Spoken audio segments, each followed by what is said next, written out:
Democrat State Senator Bill Dodd said the bill was needed to spare customers from big increases in energy costs.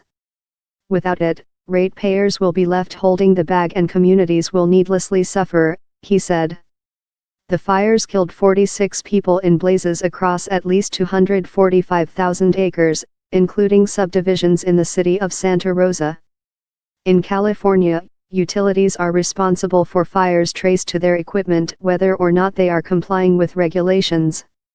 PG&E faces about 200 lawsuits on behalf of 2,700 plaintiffs stemming from last year's fires. If signed by the governor, this would soften that standard by having regulators determine liability based on whether equipment was reasonably maintained and operated. It would also let utilities issue bonds to help pay damages, with a surcharge on ratepayers' bills helping to cover interest payments.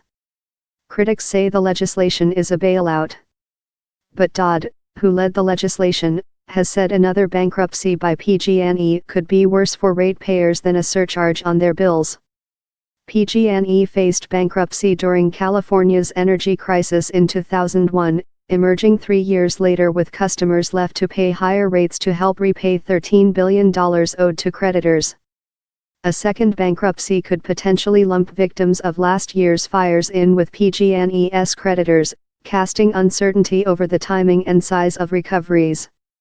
Dodd's legislation won bipartisan support in committee to be heard on Friday, the last day of the legislature session.